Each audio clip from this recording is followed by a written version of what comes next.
I be in the break room. I be in the break room. Hit 'em in the break room. What you doing? What you doing? Like, what we doing? I be in the break room. I be in the break room.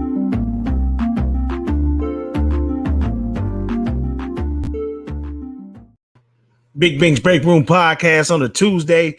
What's going on? Me and my big bro Action Jackson. What's up, man? Chilling, man. Just catching up on the latest stories. Trying to read up on stuff that's jumping off right now. I was like okay, let me find out what's going on here. What's going on? What's up, man? How you feeling? I'm feeling good, man. Kathy over here praising me for playing all them intros. I know I appreciate it, Kathy. I know Kathy. I know Kathy want to give us an intro. So I appreciate you, baby. We miss you too. Yeah, Kathy. I was like getting ready to doze off on them intros right there. I was like, I played a new one. I played a new one that I hadn't seen. Yeah. The one the white one. With the tunnel drop and all the other stuff. Yeah, I never seen that one before. Sorry, I'm just getting set up, y'all. Did you do that one? Yeah, I did that one too. Yeah, like I ain't never seen that one before. Yeah. Hold on. Okay, hold on. Yeah, we don't want that. Set up here, y'all. Yeah, we go back this way. That's how we do. I want to first of all, I want to thank y'all for the continued support. Yes, sometimes I feel like we run into a brick wall, because each day we do this show, man. I expect that thing to say 400 people, and although it's not on this platform. I'm assuming that on the other platforms we got more people, but streaming our platform. I'm thinking it does. I think it might be 400 at least. Well, it needs to be, because I want to make sure that this podcast is a force.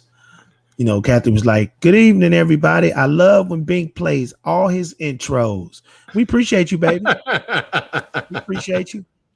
My twin. This is my twin in college. What's Billy. up, hey, Billy? Billy, you remember that Mary J. Blige album, My Life? You remember that album? We was in school. It was 94. We was in school when that joint came out. There is a documentary about Mary J. Blige. Blew me away. I think it's on Amazon Prime, I think. Yeah, it's on Amazon Prime. Oh, you saw it? Yeah. My wife had it on the other day, and when she had it on, and as soon as I saw they were talking about Mary and doing Mary, I thought it was a VH1 thing. She was like behind the music. Yeah. She was like, "No, I've been waiting for this special." And I was like, "Okay, what is it?" She's like, the Mary J. Blige thing.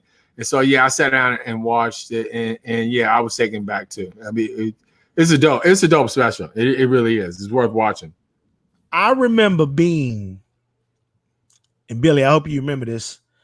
I remember being in college when that joint dropped. One of the best albums. Matter of fact, top 5 albums, top 2 albums for me. Period. But that album came out at a time where I had got quit. My girlfriend dumped me in the lunchroom. I don't know if he was in there, Billy. She went with the basketball player. He was light-skinned, bow-legged. He was cute too. He was tall. I think about 6'4". Sad times. She quit me, and I found out by one of my big homies, rest in peace, guy I grew up with. We actually played high school ball together, the guy that told me. But I didn't believe it, man. But anyway, after getting my little heart broke, going home and playing that album, those were the times. And it's funny because Mary talks about, when we listen to the music, I guess when we're young, we feeling the beat, we singing the words, but I don't really know if it connects unless you are going through something where those lyrics just grab you. And mine wasn't like that. I just like the beat, and I like the song and the chorus on one of them songs. Never Want to Leave Without You. I think Never Gonna Leave Without You, babe. Yeah. And I found out on the documentary that Big Bub wrote that. Big Bub from the group Today. Why You Getting Funky on Me? He was actually on Uptown Records, which Mary started at Uptown Records. But there are moments in time, in music rather, where you know exactly what you was doing, where you were, what you had Mhm. on, and how you were feeling when that album dropped. Even the fast songs on that album was talking about, she talked about it in the documentary about, just trying to be happy and trying to get away from all the fussing and fighting. Like, I never knew that. Even the first one, ooh, baby, not tonight. I don't wanna fuss and fight. Like, she was straight up saying, like, look, I'm tired of fighting. And I think she was talking Yeah, about old boy from Jodeci, who she used to go with, but I know of they was, course. they was a real big item. I don't want to give too much of it away, but if you haven't saw the Mary documentary, it'll bring some tears to your eyes. It'll raise your eyebrows because some things happened to her as a youngin that she really doesn't talk about publicly, but she gives you little hints about, the episodes, and you'll just put two and two together and be like, man, if Mary can come through the fire and shine like she been shining, I know I can too. I'm speaking in, for third person, for people who haven't seen the documentary, but that was the mindset. Yeah, of course. That was the mindset after I got through watching it. Like, I was dog tired when I came in here yesterday, but I cut on my Fire Stick and it was, how it was sitting right there, like, click here. Yeah.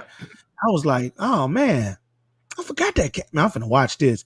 Got my little nachos and my mango salsa. Watch that bad boy. And yeah, I felt like I knew Mary. I mean, I got a chance to interview her.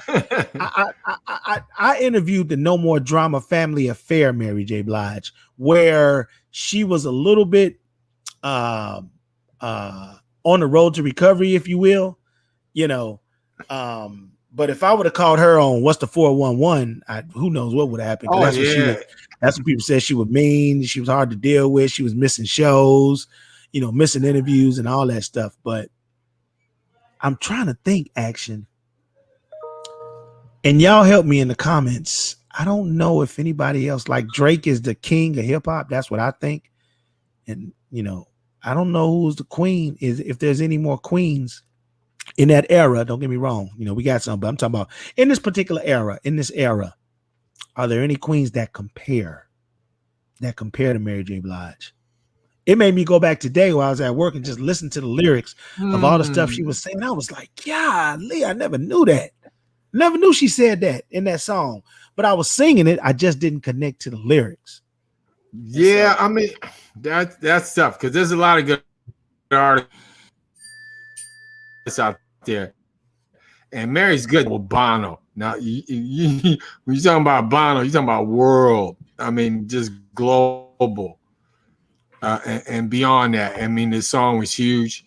She's worked with some of the major artists in this business. She's got a voice. She could sing. I mean, if you watch this special, I mean, she was getting praise from everybody. Everybody on her vocals. So you can't deny she can't sing. Now her dance is in question. But yeah. She got the Mary J. Blige dance that she do. Yeah, she got that Mary J. Blige dance, but the singing part is undeniable. Like I said, if you watch that special, you'll see that's true. But I mean, I don't know. Yeah, that'd be a hard one to say because Mary really don't rhyme. I mean, you talking about like because I know some people that do the singing and the rhyming.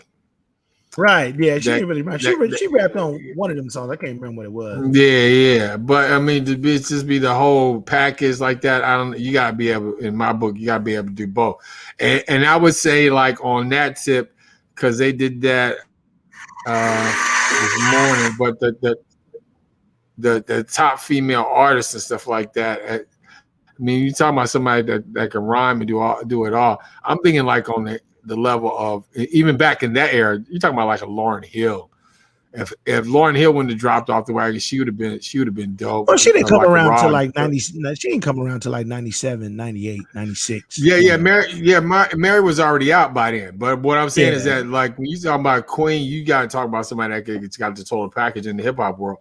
Like I said, like a Lauryn Hill could sing and rap, and then you got the Queen Latifah sing and can rhyme. So.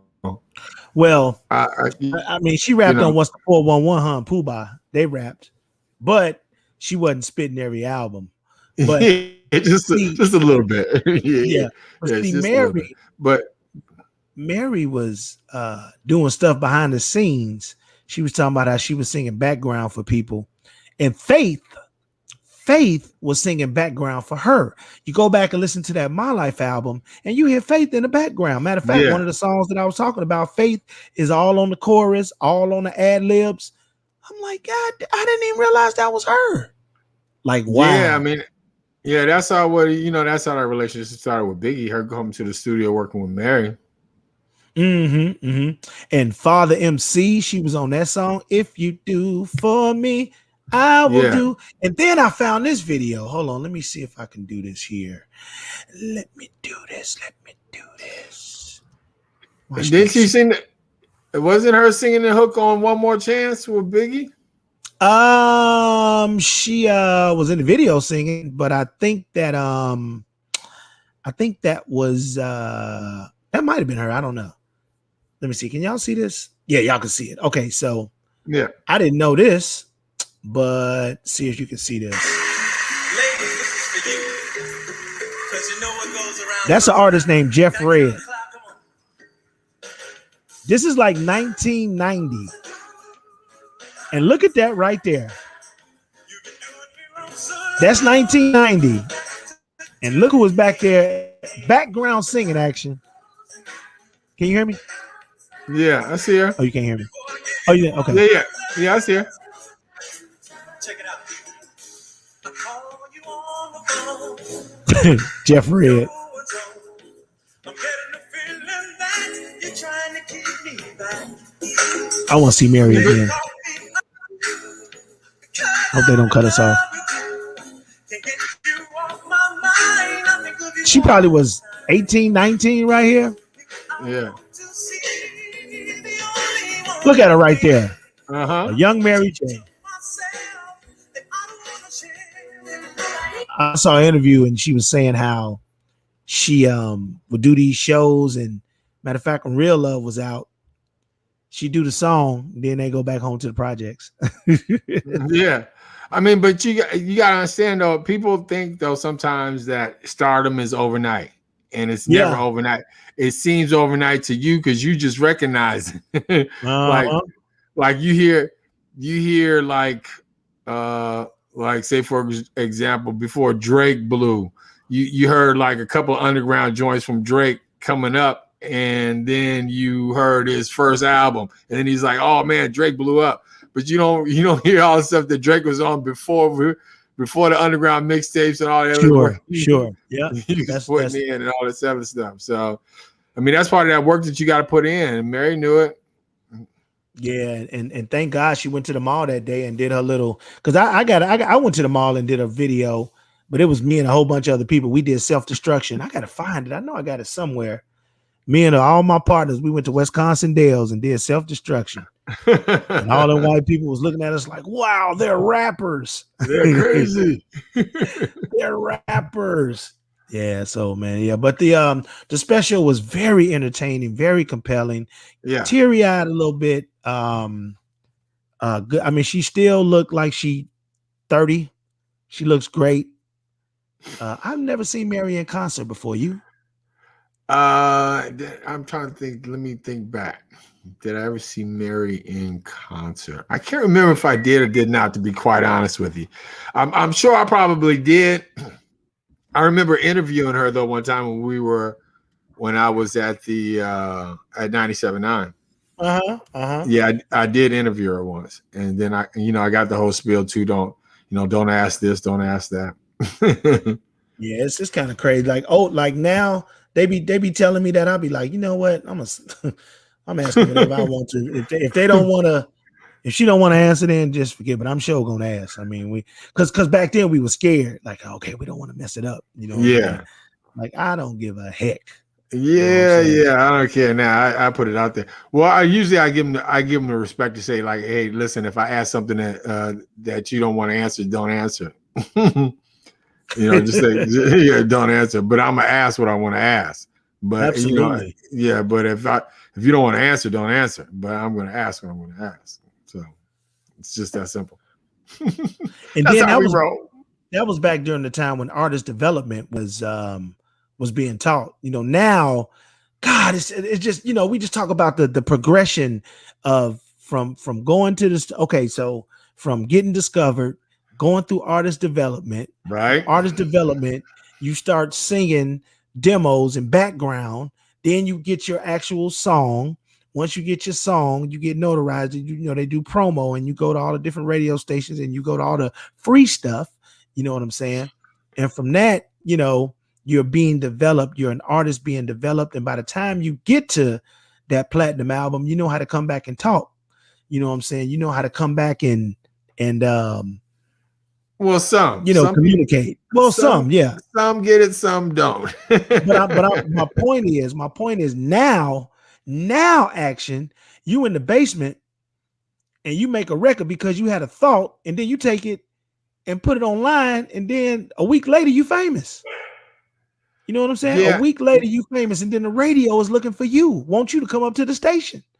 Yeah, it can blow up like kick it with you. And that's why the music industry is so saturated. The music is so saturated because everybody can come out with a record in minutes, literally in minutes. While we've been talking, probably about 3 more people done came out and got songs. Literally. Oh yeah. They dropped them all on those platforms in iTunes and iClouds and all that other stuff. I mean, that's the beauty of the net. But at the same time, it is a downfall because, because you do radio. You do radio now. It may sound good, but everything is not a hit. Yeah. And then every record is not a radio record, meaning it won't last long. It only lasts, for about a month. And, yeah. After your month is over, you go back to Whataburger and continue working. So, so I'm like, yeah. Bink put him at Whataburger. Yeah. At least you got a job. At least you got a job. Dog. Exactly. Exactly. My computer's about to die. I need to go get my I saw MJB when they brought the Essence Festival to Houston after Katrina hit New Orleans. How was she, Kathy, though? Because I can't remember my experience, if I ever did or did not. I'm sorry, that's my apologies. But how was she as a performer? And if you respond to that, Kathy, I'm not going to be able to know because I don't have controls here on my end. I'm one of a few that don't have controls. Bink and Shawnee usually have controls over what's going on. I don't have controls over anything. But while Bink is gone, let me just go ahead and take the time like I normally do and try to remind you guys to share and like the page. Okay, whatever you do, make sure you share and like the page. If you're on Facebook, make sure you share it so then that way other friends can check it out and check out the show as well and comment as well. And keep commenting. We love your comments. Let us know what's going on out there. And don't forget, download the app. It is free, Media Room 360. The Media Room 360 app will get you access to the Michael Sean and the Takeover Legends in the morning with Jay Black, DJ Cam, Sexy Mo, and my girl Shawnee doing her thing in the morning time. And so you can download the app for free, Media Room 360. Catch this show, Big Bink's Break Room Podcast, 8 p.m. Central, Monday through Thursday. And again, we do the best of on Friday. And then the weekends, we party. So we not here. So sorry about that. Yeah, but we love you guys and appreciate you guys. And thank you so much for everybody on the platform right now for rocking with us for as long as you've been rocking with us, people like Kathy and whatnot. She was really good. Okay, cool, Kathy. I bet she was. I bet Mary does a great live show because I know she could sing. So I'm sure the live shows are really dope. But yeah, she got a lot to sing about too. Yeah. I can't think of a time I think when I saw her though. So I can't. I'm sorry. That's just my fault. But I'm definitely on my bucket list. I'm trying to think of my first concert. I think we talked about this, like last year sometime. My first concert. I can't even remember who I went to go see. trying to think. Can you remember your first concert? Yeah, I sure do. See, but my first concert was Earth, Wind, and Fire. Yeah, I remember Earth, Wind, and Fire because it freaked me out. Because if you ever saw Earth, Wind, and Fire show back in the day, they did a lot of magic and stuff during their shows. Like real magic, or just and like real magic. I mean, just like stuff like they would be on stage playing, and then all of a sudden, they would, the pyramid would come up because they did that whole pyramid thing. And then the pyramid would fall, and then they'd just be gone. And you'd be like, oh man, and then the lights go black, and then they come back out someplace else and they'd be playing. I mean, just so as a young kid, that freaked me out because I never saw anything like that because it was my first show. So I was like, man, it's shit. People disappearing in these shows.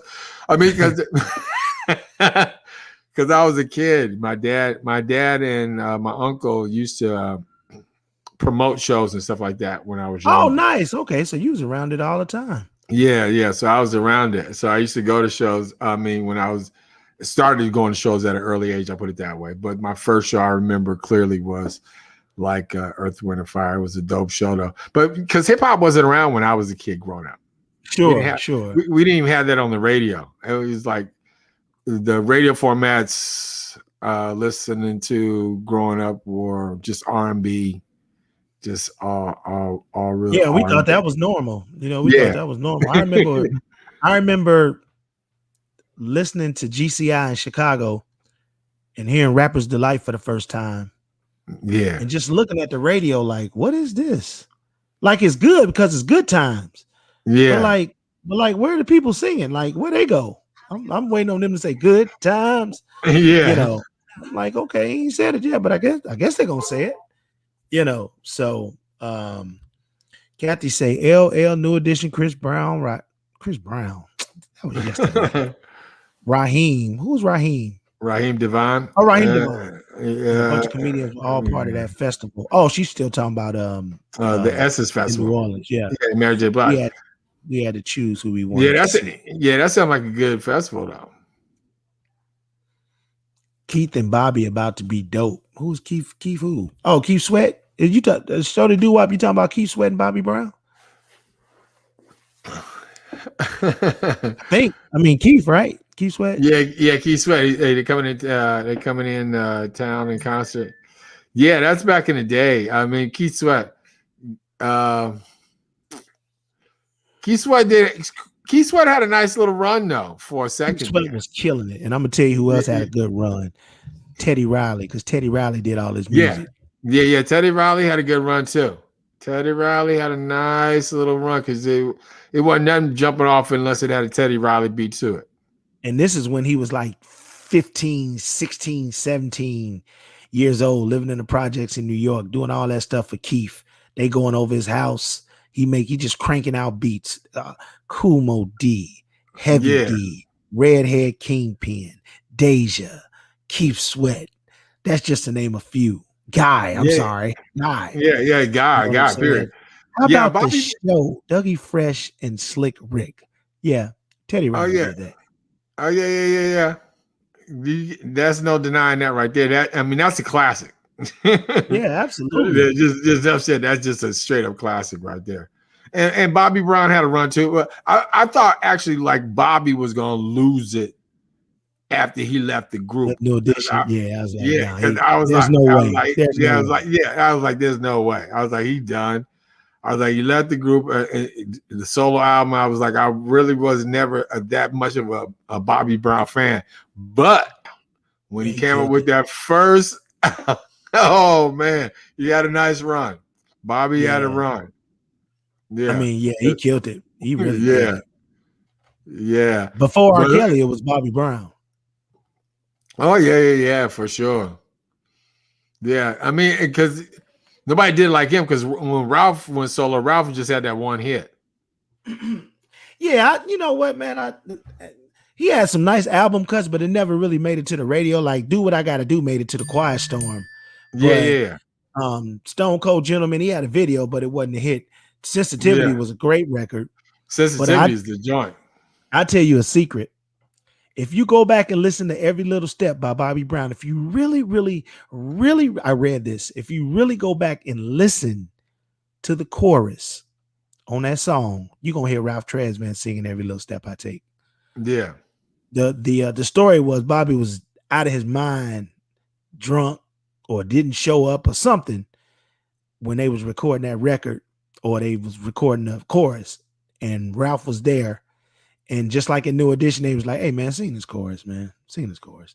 Did the and filler. if you go back and listen, if you go back and listen to it, you'll be like, "Hey, I think I hear Ralph Tresvant in there." So that was a great movie with them too. That Tell All movie on BET that came out a couple of years ago. That was awesome. Yeah, that was really awesome. Another good must see. You got to see that because that brought that whole thing back to life. I mean, they all kind of did their thing afterwards. I mean, did and did not, because Bell Biv DeVoe, BBD had their run. Yeah, because they did their thing, but then they kind of dropped off, and then we know Johnny did his thing continuously. Johnny came out in 80. He was killing. Still killing to this day. Like, I mean, he reinvented himself. I think he got one of the longest running Urban AC number ones with BBD. I mean, with New Edition. This one's for me and you. The last song he had out with the video. But I mean, Johnny Gill has triple invented himself. So he's still relevant because he can sing. I mean, when you can sing like that, I mean, he just came out. I mean, he was doing it on his own as a soloist. Yeah, before the New Edition stuff. So I mean, then he just went even larger with the group, and then now back on the solo stuff. But everybody had their run, but nobody again other than I want to say Bobby can match up with Johnny his longevity, even though for controversy, if that counts. Controversy.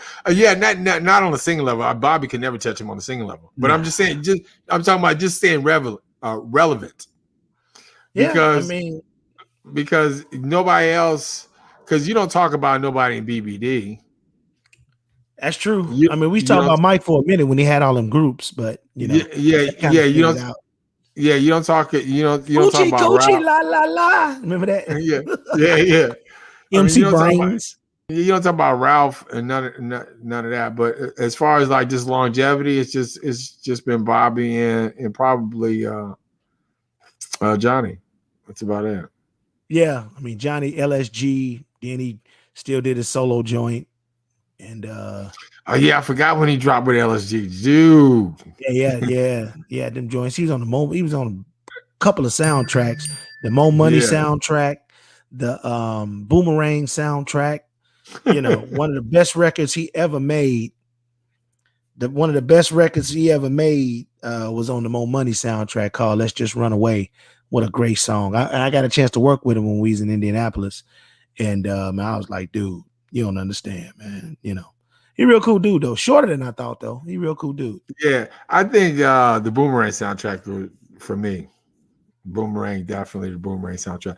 Yeah, I mean, because he was our Luther, really our Luther for our generation.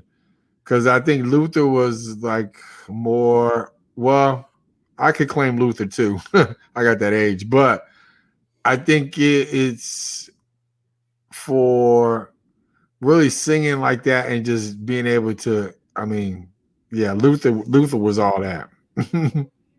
He was the man I had my first slow dance ever with this girl named Say, Scey. I think it was Sarah. I think her name Sarah Lynn, I think was her real name, but everybody called her Say. And I was stepping on her toes and she was like, oh God, this dude's stepping. And I was like, I'm sorry. But we were dancing off Superstar. I remember that. Oops. Oh man, we should let's do a death match versus.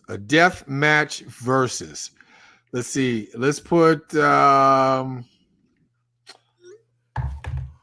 you mean death match? Death match. Yeah. Let's go I go Prince against who I put Prince up against? It's only one person, Mike. Prince and Mike. Mike, you think? I mean, Yeah. again, they kind of different, but I mean, when you go to hits and creativity, Yeah. but Yeah, Prince was more creative than Mike, hands down. Because I can talk about the umbrella that comes from Prince, from Alexander O'Neal to the Time. Yeah, I don't know though, but to Apollonia to Vanity. Mike was creative though. He saw that whole Thriller thing. That Thriller thing was hands down a classic. Just putting that whole video together. Oh no, that was unprecedented what he did with that. Yeah, that's Mike though. He created all that. That came out of his mind. Shorty do-wop say Prince and Stevie. Prince and Stevie. Oh yeah, Shorty. There you go. But Stevie's still alive. You can't be in a death Stevie's match. still alive. You don't kill Stevie, Tosh. Yeah. Thanks, Shorty. He's running a 3 that's getting ready to go now. You know they're going 3s. Steve Vaughn say Prince and Sly Stone. It's actually one of our guests today. Sly Stone. Only thing about Sly might work. I mean, yeah, but I think his last performance was in 1969, and then he appeared on the BET Awards in like 05 or something like that. So I don't know. He's homeless now. I think it could be Prince and Michael Jackson. though. I think Prince and Michael will be a good verses on that one, on that one on the death match because I think pound for pound they can go hit for hit though. They could definitely go hit for hit. Who? Mike and Prince? Oh, you saying Mike and Sly? I mean, who you talking about? I'm talking about Michael Jackson and Prince. Hold on, man. We got to stop what we're doing and bring this guest on because he done made me upset. He say Thriller is a ripoff from Give It To Me, Baby. Sivan, explain that, sir. How you doing, by the way? What? How y'all doing? Okay, How you doing, man? Please explain this. By the way, this is our guest, Sivan Parchman in the building, man. Welcome to Big Bink's Break Room Podcast. Look, I have been listening to y'all. I enjoy your show, especially in the morning. Y'all are off the chain. So, I'm out here on the West Coast, so I got to get it. It means a lot for me to get up to listen to you guys a lot earlier than I normally would. So, first of all, thank you for having me on. I'm not sure if my partner was able to get in. His name is Marty Arnold, so he should. Yeah, we've been doing. That's why we was just kind of waiting around for the other person to pop up, but he never did. So when I saw that comment, I was like, "Let's get him on now. We got to talk about this." Look, if you can sonically listen to the bass line. Matter of fact, you don't even have to listen. I want you to hum the bass line to Thriller. Dum dum ch, dum dum ch, boom boom boom boom dum dum dum dum. Boom, dum, boom, dum, boom, boom, dum, dum, dum, dum, dum, dum, dum, dum, dum, dum. Listen to it. Give It To Me, Baby. It's the same bass line. This might be the same cadence. I don't know about the same bass line. They're both guitars. I know that. I'm telling you, it is, man. And it was funny. You guys are talking about the matchup. Number one, the last thing that Sly did, if you recall, was when he did the collaboration with him and not Jelly Bean. What's the bass player? I mean, the guitar player. Oh, Jesse Johnson? No, Jelly Bean. Is it Jesse or Jelly Bean Johnson from the time? Yeah. It's Jesse Johnson, the guitarist. Okay, yeah, Jesse Johnson. Yeah. Can you help me, Jesse Johnson? Yeah, exactly. So, look, first off, man, let me express my appreciation to you all, especially to your Johnny, for having us on. I just sent a text to my partner, but I really enjoy your outlet. I enjoy your platform. I enjoy your transparency.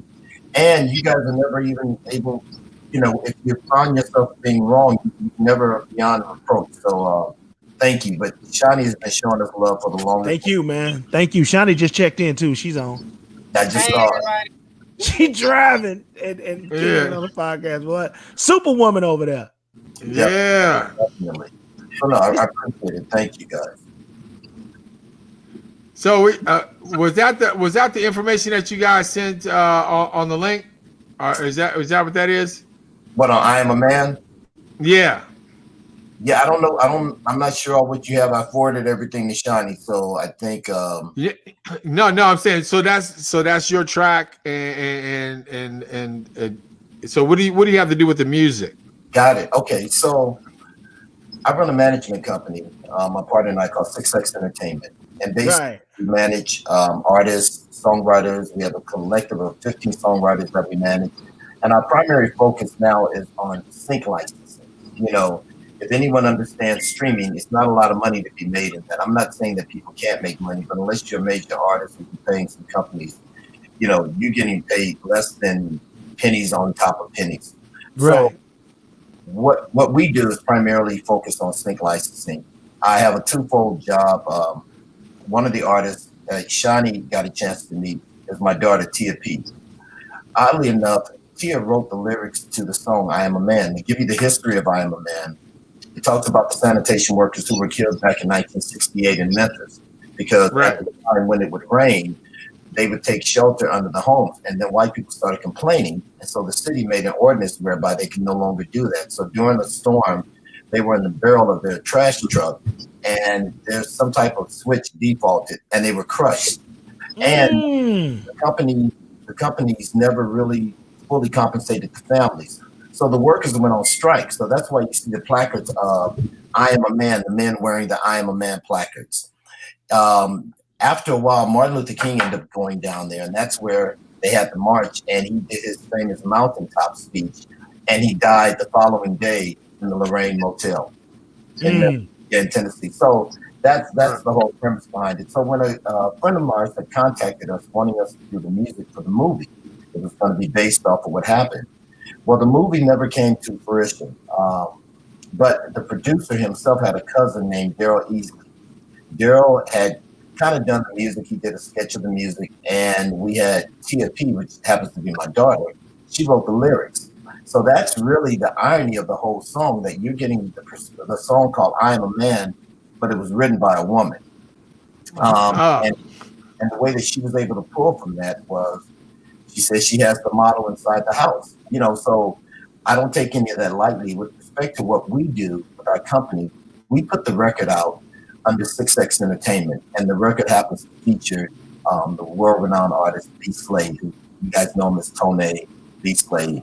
And Oh yeah, Tony, make me over again. Yeah, Exactly. absolutely. exactly. Yeah. So what we decided to do, we started the song in 2018. And from there, we had just been going back and forth and figuring out when we were going to drop it, when the movie was going to be made. But after what happened with George Floyd, Mm. it we felt that this message really needed to be out. And so the song in itself is a song of affirmation for men, for Black men especially, whereby I'm not looking at you two and saying you are a man. When you sing these lyrics say that I am a man. Mhm. And with, you know, we really needed some positive reinforcements, especially like I say after George Floyd, who just happens to be a microcosm of what had been going on in society for years. You know, so Sure. you know, like it was kind of like with the Rodney King thing. So I live in Los Angeles.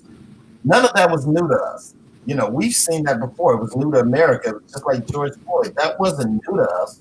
It just happens to be televised, but we have witnessed this over and over. And the fact that it took a camera, it took a gazillion expert witnesses to finally get a conviction. You can only imagine if none of that had been available, Chauvin would be walking around a free man right about now. So we created IamAman2k.org. And what we want to do is be a hub, a resource, especially for Black men that are either trying to get reacclimated into society, maybe because they've been incarcerated, or for lack of education, that they want to improve their education, or be a resource for health and wellness. Because a lot of that, what people don't realize is that even though we're being physically abused, they don't understand that even though you or I may not have been touched by a cop, how we have to internalize that, and we need therapy as well. So there's so much that goes on with that. I think that's a great angle, to talk about, the meaning of the song, but compare it to, like you said, this has been just think if social media was happening back then when Rodney King got stopped. You know what I'm saying? But here's the thing: we had a camera, we had footage. I mean, we literally saw Rodney Yeah. King, and you can only imagine the uproar living in Los Angeles. It's like you're telling me I'm not seeing what I'm seeing, and man, they're still doing that. I mean, Oh, absolutely. how many deaths have there been since George Floyd? So this doesn't stop. And if there's ever been a bridge between races, usually music is the conduit that brings people together. You think about the Vietnam War, you think about the revolution that was taken back, even with Woodstock. So, and that's really what our goal is. Our goal is to hopefully unite people through music where we can sit down and talk about our differences without being disrespectful and acknowledge where we're wrong in certain areas. I'm not one for abolishing the police department. I do believe that it needs to be reorganized. I believe there needs to be a lot of training that goes into. But my concern is if this is across the board, across the nation, then it seems to me as though that this is done intentionally. You're hiring certain people with a certain mindset to carry out a certain act. So yeah, it's just, man, look, we can go on and on about this, but so far the song has been it's been received, man. I mean, I can't tell you the overwhelming response we've been getting. And because you guys were talking about real musicians, Yeah. this song embodies real musicians. I call it real musicians into play. I have real singers. There's no click or computer or anything going on. We just wanted to go back to the wholesomeness of writing where you have a verse, chorus, bridge, a vamp, something like that. I'll probably get my hands slapped behind this, but man, I am so sick of the shit that I've been hearing lately. I feel Definitely different. yeah, it's more than different. You know what it is, man? They're dumbing it down to the point where artists are being lazy, where they don't feel like they have to challenge. You said it yourself. You're in the basement one day, and now the next day you're at the White House. Come on, man. That's true. Development of A&R. You have to learn how to speak. You have to learn how to enunciate. Half of the stuff, man, if you didn't have captions, wouldn't know what the lyrics are saying. So I'm just old school like that. That's me. So, yeah, that's where I want to try and play this. I'm not sure if it's going to work for me. I know Shani. Yeah, I love the song. I heard it. I was actually almost late for the show because I read the bio on that Shani had sent, and then I started listening to the song. Right.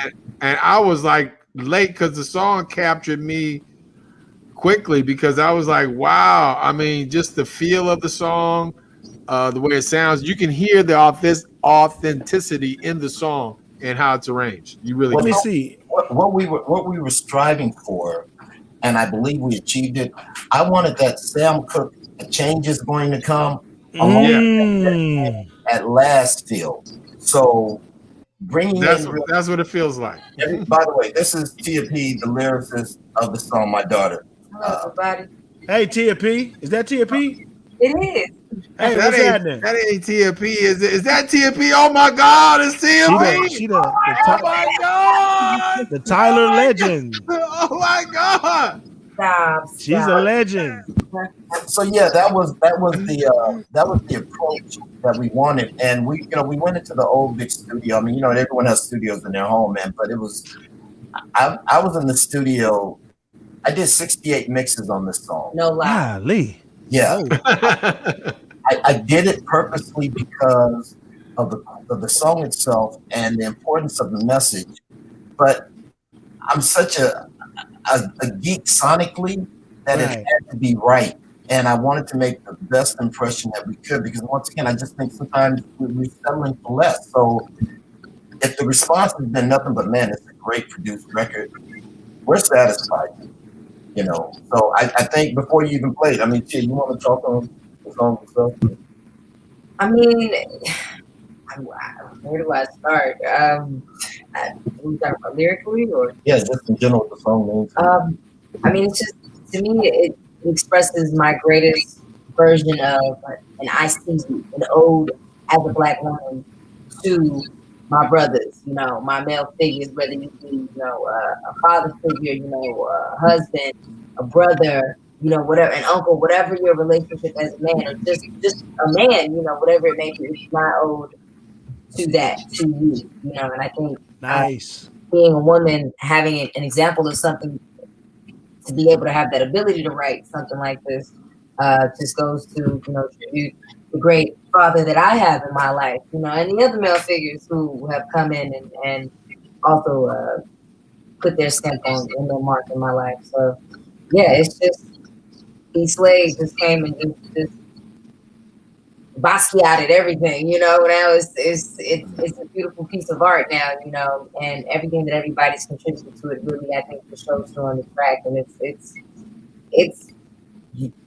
I am a man. Yeah. Yeah. Let me see if this sound gonna work here. Let me know. Yeah, if yeah, y'all can hear it. yeah. If we can get this, it is dope. The song is nice. Can y'all hear the sound? Yeah. Yeah. It's Okay, loud. perfect. It's loud. What about now? That's better. Yeah, you can turn it up, son.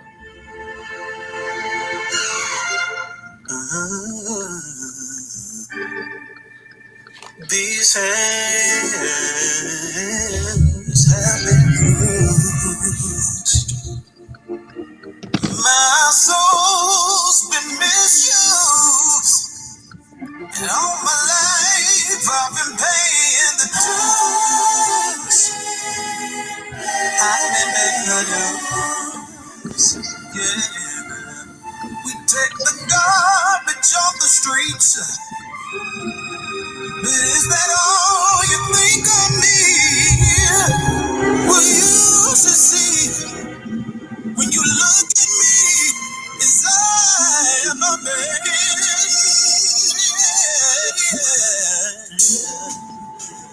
My be worn and tired. We've been working overtime, yes we have. Hey, we realize when you know baby,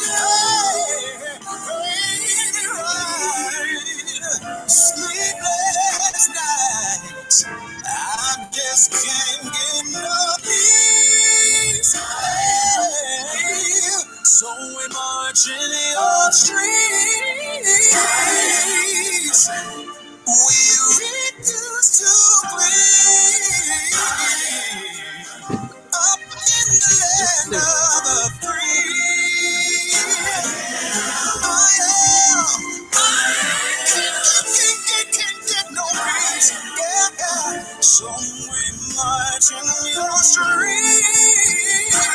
I am. We refuse to bleed in the land of the free.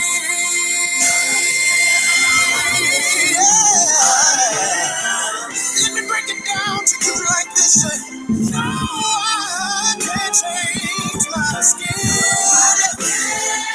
You can't change your shade. I'm not invisible. We are all the same other God.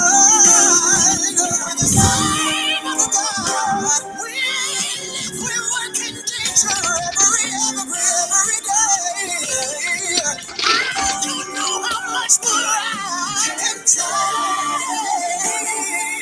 See, I can't, and you can't. We can't, they can't. Peace can't be made the If you want, you don't have to bring it up. and I'm doing all I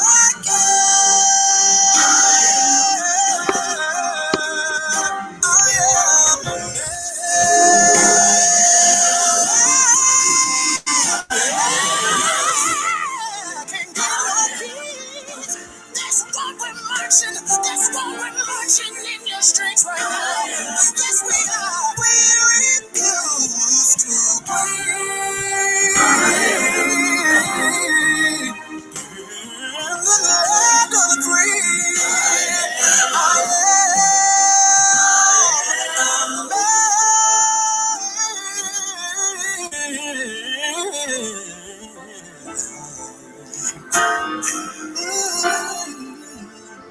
And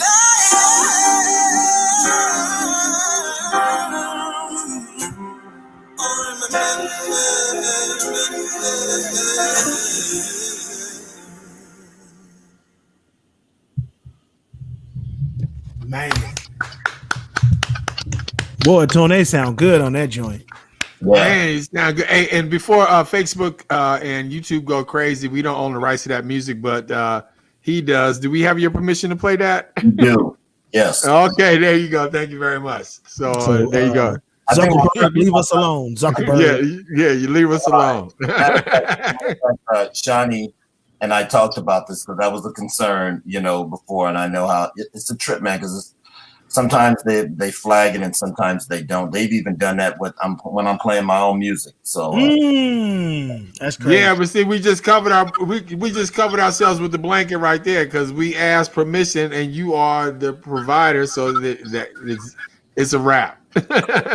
I want to talk about the string arrangement right quick. So I got some musicianship in me, but the string arrangement in the beginning, you're right, it does put me in the same realm as Change Gonna Come from Sam Cooke. However, you brought it to the present, with the change in the song, when Tone started singing. So I mean, I see what you're saying. You sat at the board and you mixed it a couple of times to get those sounds, and then those background vocals with those. I assume that was those guys in the video. The background, the harmonies, man. Woo! Yeah, it's amazing. It's definitely amazing. That's my first time hearing it, by the way. So that was really, really good. Shawnee, what'd you think? Oh, I absolutely loved it. I heard it. So the idea was to try to get this on like right before Father's Day, because I thought it would be a good tribute for that. But Tia is an excellent writer. As I was telling you guys, she was on a reality show on BET. I can't remember the name of, but like Dame Dash. Next big thing. Hey Tia, what's going on? I'm coming from track practice, so that's why. Hey, it's all good. But she made it to the finals. However, she didn't win. That other girl won, and they sent her home. Like I think they had 4 left. But when it came to talent, she had the talent. But y'all know how shows are and stuff that they do. We all know how the music industry is. So yeah, that was it. But no, anything that she touches is like pure gold, underrated. I see her rapping. HU. You know? Well, I gotta get you a Langston sweater so you can. No, he ain't gotta get you nothing. Langston University, 1897. We gotta get you another sweater. I mean, he ain't gotta get you nothing, Bison. Oh yeah, he ain't gotta get you represent nothing. Another HBCU also. HU. you know, it's all love. All love. So Bink, real quick. So the guy that did the strings, his name is Stan Lewis. If you've seen Patti LaBelle over the last couple of years, he's her keyboardist. Okay. And Stan is a phenomenal arranger. So what I did was I just sent him the song had been completed, right? But you know how it's missing that one little thing. You're like, yeah. So I reached out to Stan, and Stan was like, bro, I got you. And man, when he sent it back, it just made the hairs on my arms stand up, and I didn't give him a, bro, I got you, man. When he sent it back, it made the hairs on my arms stand up, and I didn't give him a, bro, I got you, man. When he sent it back, he got the hairs on my arms stand up, and I didn't. Somebody listening to the show. I think Marty need to cut his sound down. Yeah, turn the sound down. Marty, cut your sound down. All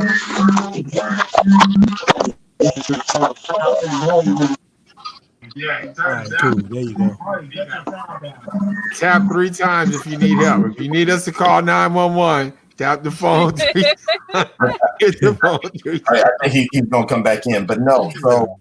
With very little direction, man, Stan did a phenomenal job. And I just felt like we captured that essence of when back in the movies in the 60s, when you would go to the theater and before the movie would start, it would have the opening credits. And that's what I'm just an old school head. So yeah. And that's why we didn't start with the beat at the beginning. We do have a version with the beat at the beginning, but we wanted to build it up. We wanted you to anticipate what was happening because the song was telling a story, and it's the progression of even from us coming from Africa and having to endure what we've done. and still being subjected to what we're doing now, you know, we can't take our foot off the pedal. So, and that's what the song does for us, you know, especially as Black men.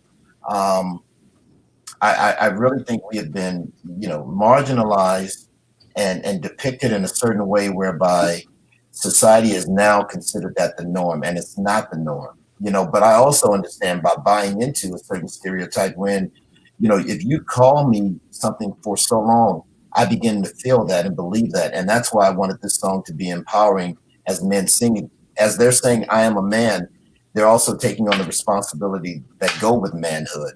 And if they aren't sure with what manhood embodies, hopefully our site at iamaman2k.org will provide some resources that they can connect with other people to do that. So even for the most part, this song wasn't even about making money. We were giving it for free. It's still available on SoundCloud. We just wanted to be a sense of hope for people. You know, that's really what it's about. That's awesome.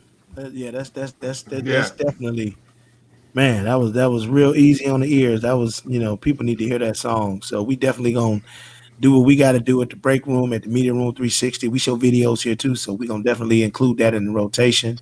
We're gonna continue to talk about the song. How do people get in touch? Because, you know, I know you manage artists or up and coming artists also. Are you looking for talent currently? You know what? I would love to say yes. The only issue we're dealing with right now is bandwidth. We really don't have the bandwidth regarding personnel to do that, but we're speaking that into existence, whereby we're believing that God is going to start sending us the people that we need to do. I mean, for instance, if I could hire a Shani, I would do it in a heartbeat. Now, fortunately for us, we have a friend of hers who actually made the introduction to Sheena. Her name is Delise. And Delise is a gem. I mean, when I tell you, she has all the tools that are necessary, but she also has to work and do other things. So we're looking, we're looking for Y'all know someone. Delight. Y'all know this Delight. Yeah, we all used to work together. Delight used to work. Yeah, We all used to work yeah, together. that's my girl. We love Delight and Ebony. We love them both. Yeah. Tell him Action said hello because I know you talked to him. Definitely, I will. But you know, we're believing, especially this year, our roster has grown and people are now wanting to be a part. So hopefully, we'll be able to take on some more people. I mean, but like right now, like I said, we have a collective of 15 songwriters. We have 5 actors. We have 3 artists. So our roster is pretty full at the moment. But Nice. But here's the thing, and I'm glad you asked that. Sometimes it's not even in the realm of maybe a person being an artist, but if they're a great songwriter and they're trying to be an artist, there's always an avenue out there for them for placements. And that's what we're really focusing on, because what people don't understand is that when you get a song placed in a television show or a movie, the money comes a lot quicker. As a songwriter, it usually takes you a year to get your royalties. You know, I mean, and you get quarterly payments from your DPS, your DSPs. But when you're getting a song placed in the movie, a lot of times, depending on its exclusive or non-exclusive, it can go into perpetuity. You know, then you're getting paid from your pros. But you can also use that leverage of your song and television to help structure a record deal as well. I mean, it can be a great platform for you. So everyone has been chasing that record deal, but they need to kind of look at the writing. I mean, the pen game is sure. I mean, Tia has written over, I would say, maybe about 5,000 songs, you know. So it was like with Prince, you know, and we talked about Prince earlier. Prince had an archive, man, of just stuff that hadn't even been released because he just kept writing. And that's what real artistry is about. It's not just settling for the performances.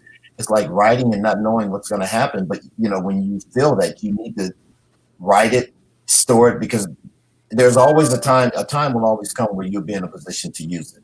Right. So, yeah, of course.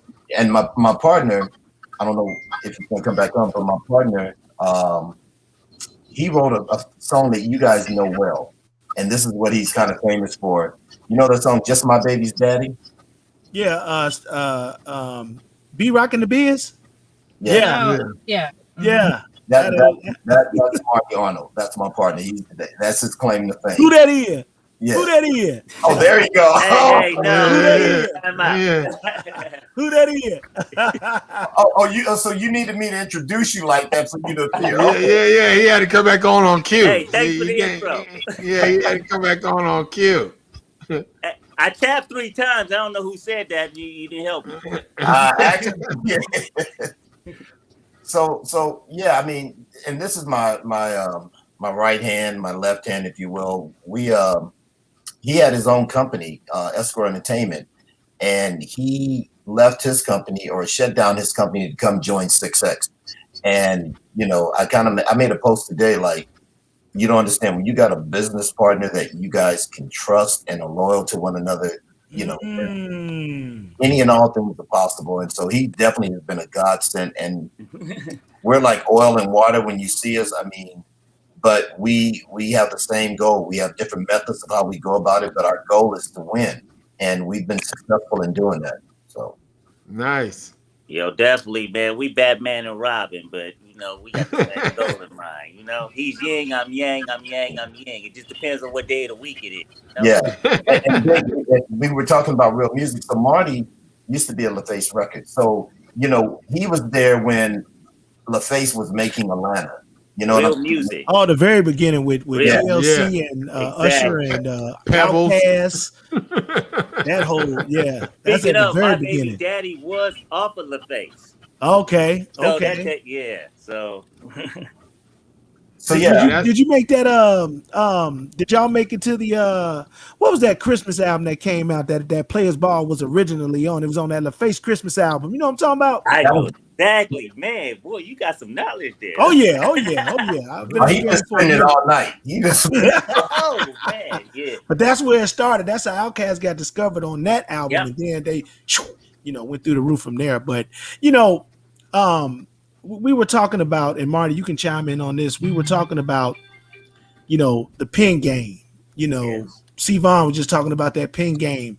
And like C. Vaughn like I know that Smokey Robinson never have a problem going to the mailbox because that check will be there. Okay. It will be there. Baby daddy's a sample. So that's why I learned never to sample anything in my life again. So oh yeah, Cheryl Lynn was like, hey. No, wait. Or Ray Parker Jr. for that matter. This was Emotions.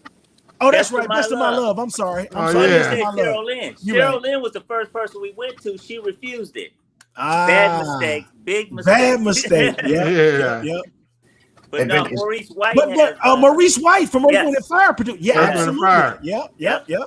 Yeah, his checks are nice. His estate is eating good. Absolutely. Yeah. So, to your point, and hopefully people aspiring to be writers or entertainers, everybody want to be in the NBA. Everybody wants to be in the NFL. Nobody wants to hold the camera. Nobody wants to write out the plays. In the music industry, everybody wants to be a star.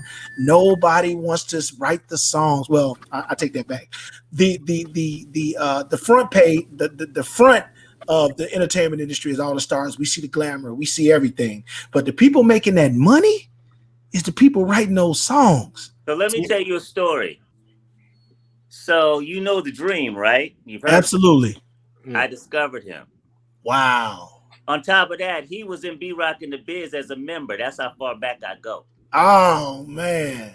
So we encouraged him to write.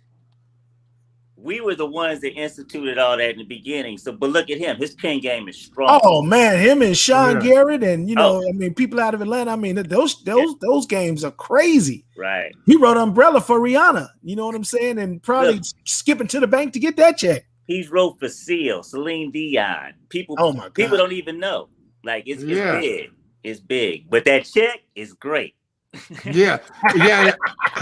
No, Neo will tell you that. Neo's one of those other ones. Neo started with his pen game and then said, like, let me go in front of the camera. See, people don't think about going that route either. Like that's where he's did the same thing.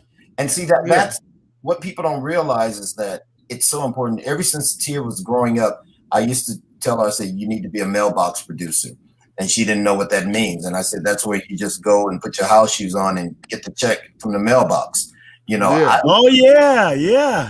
Smokey should tell you, for me, Smokey his pen game is. I mean, when you think of the lyrics, if you get a chance to look, just the tears of a clown, all the stuff that him and Barry were fighting with, back in the day. And that's why I was saying I'm upset because people are lazy now, man. They don't put any thought into the lyrics, and even within the creativity of chord structures. When we were talking about LaFace and the Christmas album, Bink, do you remember the first artist that they put out on LaFace record? LaFace, I want to say Usher, Call Me a Mac. No. The Poetic Justice soundtrack. No, I'm going to give you the initial. Okay. D. Oh, I know. No, Damien. Yeah, Damien. Exclusivity. Yeah. Dang. Remember that? Absolutely. Rest in peace. Absolutely. Yeah. Which is absolutely. Yeah. So Exclusivity. I remember that song. Yeah. Yes, indeed. So talk about pen game, and Marty. Everyone in my family knows I was offered a publishing deal from LaFace before LaFace even started, and here's where you the saying. Why do your own grass instead of looking at someone else's? My friend had gotten a publishing deal, and he had gotten a deal, at least I thought at the time, for $50 million. I mean, not $50 million, $50K. Okay. LaFace offered me $25K. My attorney at the time, and if she's looking at this, I'm sure she's still laughing and shaking her head. They offered me $25,000, and I was like, no, you can go back and get 50 at least. She said, you sure you want to do this? And I don't have many regrets, man, but Marty would tell you my biggest regret is not accepting that, because in understanding the publishing game, the less money you take, the less money you got to pay back. But it was all about status. But I'm telling you, man, that was such an era for me, because LaFace took me back to the Motown era. And that's kind of what Six wants to do. We're about, grooming artists, having them learn how to speak, having them learn how to write songs. I mean, so that when they go before the public, they know how to do all these things. These kids now, man, I'm not gonna call an artist's name, but I will say this: if you looked at the BET Awards and you looked at the opening song, there was an artist who looked like he was asleep. It was just no stage presence whatsoever. Dude, really? I mean, which one? Who was it? Actually, did you see it? Missed it. I didn't get a chance to see it yet. It was a lot. It was a lot of them looked like they was asleep and they were lip syncing and they were lip syncing. Yeah. Narrow it down, Marty. I just don't think, man. I mean, they're not putting in the time now with these artists. They just absolutely not. Yeah, they're not. And they're making records like that. They in the basement. They next. They got a song on the radio, and then they stars. They TikTok stars, But I think that's so what our success is with me and C-Bon is he's more of a Motown era. I'm more of a LaFace, and the combination of the two. Because LaFace had a standard. They taught you how to walk, talk, do interviews. They went through the whole motions. That's why all the artists were great. You didn't have a problem with interviews or anything. So we have that same model. So none of our artists will ever have that issue. And also, in all honesty, managing Tia keeps us with the present sound. You know what I'm saying? Mm-hmm. But even with her, she has an old soul. So she's able, last year alone, she had over 27 sync placements. Yeah. And nice. Based on different genres of music. So it's not all hip hop. I don't know if you remember or you've seen the Lego television show. Well, she wrote the first theme song for the Lego show that they have out last year. What's the other show that was starting Gabrielle Union when she was playing a cop? I think it was called LA's Finest. She has a new Las Vegas commercial now that you guys may have seen and didn't know it was her, with the four ladies walking in the street, talking about coming to Vegas. That's Tia on the song. Nice. So she wrote and produced. She co-wrote that, and she's singing on it. So that's what I'm saying. You have to be versatile enough to stay in the business. And I'm not knocking one genre over the other, but I'm saying if you're looking at longevity, Smokey Robinson, man, is still getting paid. And you look at the thing he did with Anderson .Paak. Real artists recognize real artists. Make it better. Make it better. Yeah. What a great song for Urban AC 2 years ago. Or Make It Better. Absolutely. Yeah, so and so that's the kind of whole thing. Even with us being men and promoting, I am a man, it's basically finding who you are and walking in the fullness of that, as opposed to trying to be somebody else.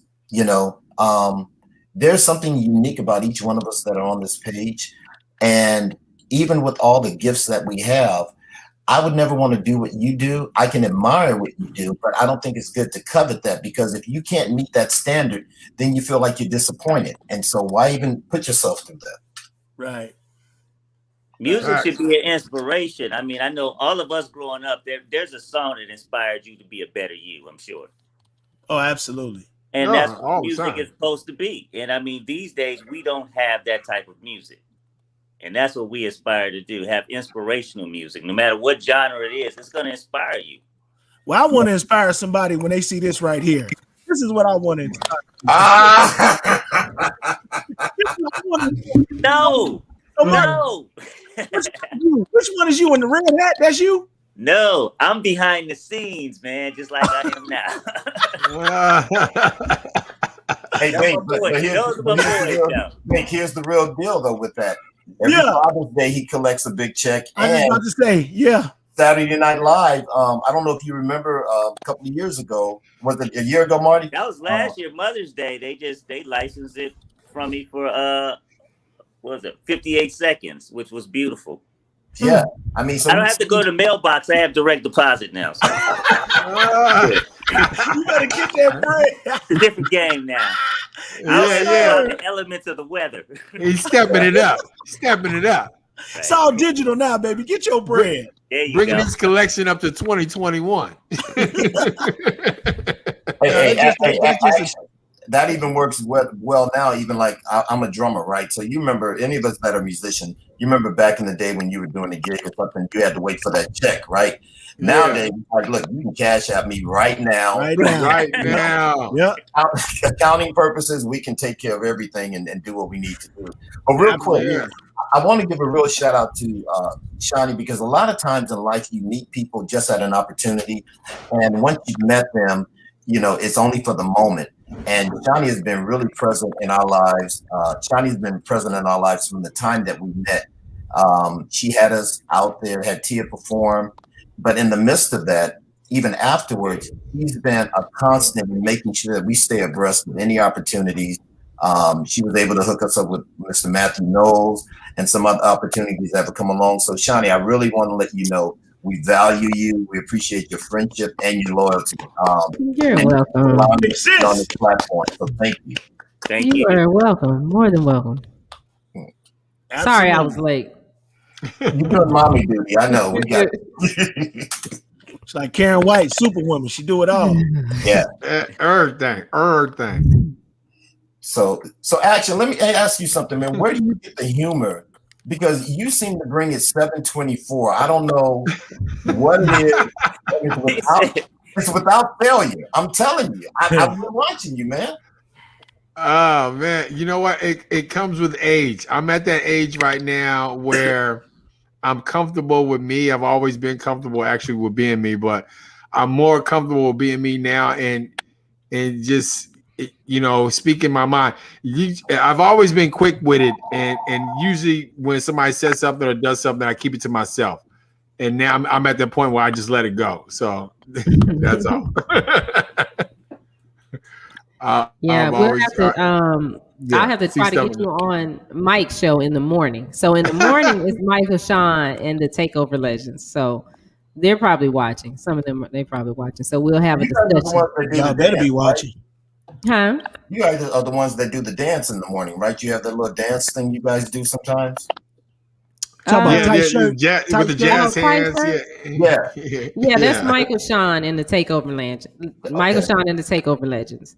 So that crew is mainly from the East Coast, and Mike Sean was a radio personality here in Dallas for 8 years on one of the top radio stations, and he started his own podcast. So they joined the media room, and then Bink comes on in the afternoon, and Bink was a top personality here in the DFW area for 100 years, and now he's the program director of 97.9 The Beat. That's funny. He said 100 years. I'm still 32. He was the air personality first. Now he's the program director, so he's working on his second 100 years right now. Actually, he was the PD then too, but basically, the title was without the title, Middays music director and mix show coordinator. Well, look, we don't take any of you for granted. We really appreciate you pushing the movement and the song. And what people don't realize with radio, it's really all about relationships. You know, I know people try to pay their way into certain things, but honestly, we don't take this for granted.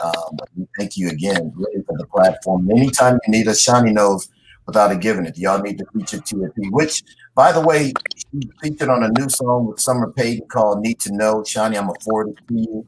Okay. It's a really hot track. We have some other things that are about to come out. But we really appreciate being part of the family, guys. And like I said, they can meet us. They can follow us at IamAman2k.org, or they can follow us on Instagram at IamAman2k, or they can follow Marty Arnold, Stevon Parchman, or Tia P. Yeah, we really thank you.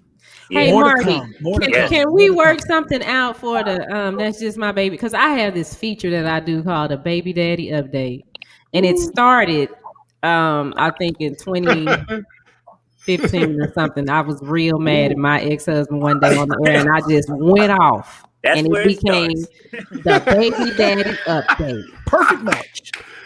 Baby Daddy Update. It's the Baby Daddy Update. It started because the girls were they were young. They might have been 4 and 5, and he had a new girlfriend that I didn't know about, which for me it didn't matter, but for my daughters, and they took them and went out of town, and I didn't know where my kids were.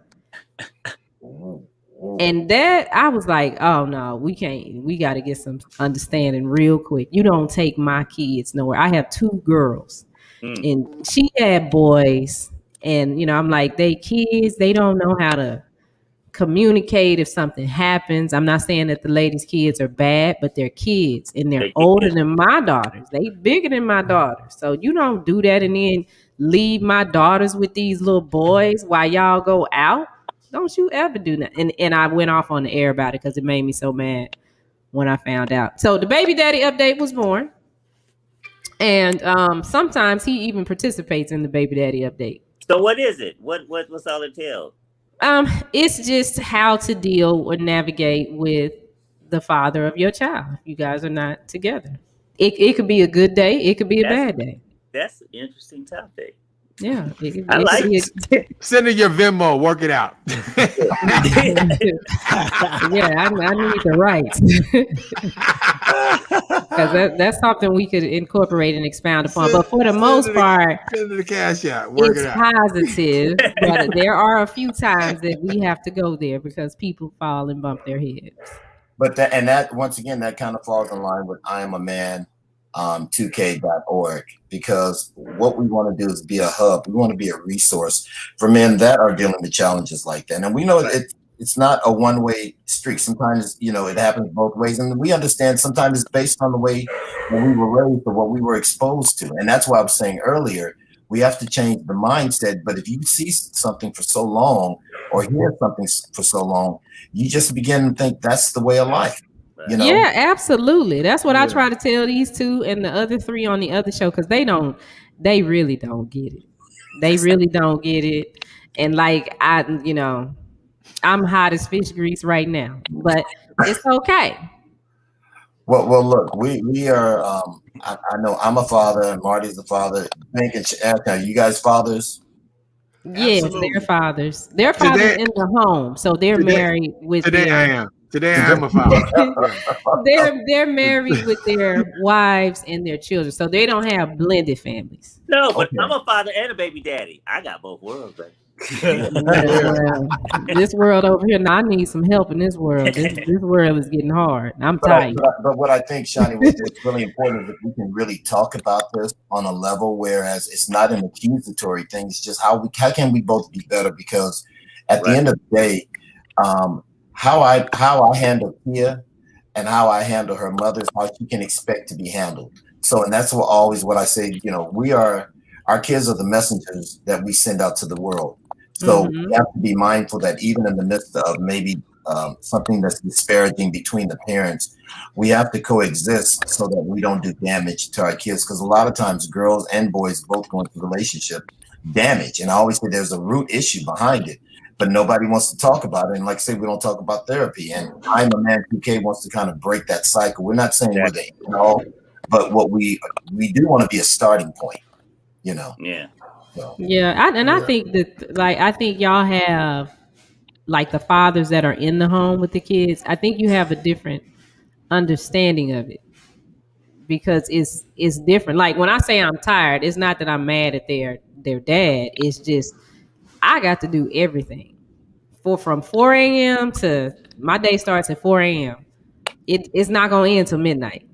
We had to get the track pass, get back. Oh, she got track meet on Wednesday. Oh no, it's on Thursday. Oh, I got to get a new pair of shoes. So like, all this stuff is going on, and when you can't, it ain't nobody I can pick up the phone and say, hey, can you come get the kids, or hey, can you I'm gonna drop them off at practice. Can you pick them up? It's just it's none of you don't get that. And with the like Bink in action are active in their kids' sports and everything that they do. So, sometimes Mink had to check out yesterday because he had to go pick up his son from practice. Action might be late because he has to stay at the volleyball practice and come. I'm just late or in the car on the phone, trying to do it because it's just one me. Like, there's nobody that I can say, hey, can you take her to go get her shoes, or can you get her to the track meet this day? Can I go to sleep for like 2 hours? None of that. Well, even if a father is single, hopefully, like with the advent of I'mAman2k.org, I'm just doing all the branding just to say that, hopefully we can shed light on that single mother having to do that. And not saying that the dad is always going to be present, but maybe he'll come to the realization that he does need to be more active, in the life of the child. Because I only have one. Tim and I only have one child. And so I can only imagine what it's like having multiple children and trying to do all of that. But, you ought to be celebrated and applauded. But I also think there's a conversation with fathers that sometimes it's a conversation with men just to like-minded men. So you put a room together with men who are both that are in that situation where they're not in the home, and just to conversate, to understand how each one deals with theirs. Sometimes it's just lack of knowledge. What do I need to do? Is it really that simple? It's just it is lack that of simple. knowledge. People make it that complicated. They just don't know. Just like not knowing how to be a parent. You learn as you go. Absolutely, yeah. But it's that simple. And we make it complicated. Yes, people get caught up in the paralysis of analysis. They overanalyze it without sometimes just picking up the phone, because unfortunately you've already have perceived what the response is going to be even before you ask. So, sometimes the attitude comes out, and that comes from both ends. So I think we have to be more mindful and respectful to give the other the benefit of the doubt at times to see what can happen, because we don't always understand the circumstances. I mean, I don't know if you saw the Lady of Rage's her post the other day. That post was crazy, yeah. Talking about the relationship with her father, and if you haven't, we'll send you the link. But it really sheds light on a lot of different things when it comes to fatherhood and the lack or the lack of presence or the lack of being there. I think we've just identified the topic of next week's show. We want to have y'all back so we can continue this, because I'm a father, Action the father, Marty's a father, Sivan's a father, and we definitely have some good points that we can share. Why do you keep saying today? What you mean today? He's living in the present. Because tomorrow might not be. That's why. But I think this is a great topic to continue, because I got to go get BJ right now. I got to go get her. I'm already late. He's probably on the football field mad because I ain't over there. I was so intrigued by the conversation. We start talking music. I want to talk. Thank you for sharing I Am a Man and giving us this platform. We appreciate you all. Look, we're at your beck and call. Just feel free, whatever you need. We're more than happy. Also, if you would, if you can give your information to Shani, or Shani has our information, please send us your shirt sizes. We would love for you guys to have an I Am a Man shirt. And we'll see, you can just hashtag it, whatever. Just send us your size, free of charge. But we really appreciate, once again, the platform. And we're going to do the same thing, because we all are part of a clothing line called KevinKirksey.com. We're going to do the same thing.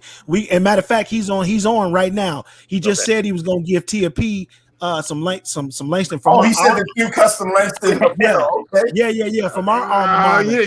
Tell her she don't need. Tell her she don't need none of that. We gonna give her that. But his clothing line is KevinKirksey.com, one of our biggest partners on the Media Room 360. So we're gonna send both of y'all some gear too. I have his shirt on today. Yeah, y'all can't see it. Yeah. Hey, Kevin, make sure you follow I Am a Man 2K on Instagram or I'mMan2K.org and sign up. And like I say, we'll get you whatever. Action. What can you tell a person from Howard?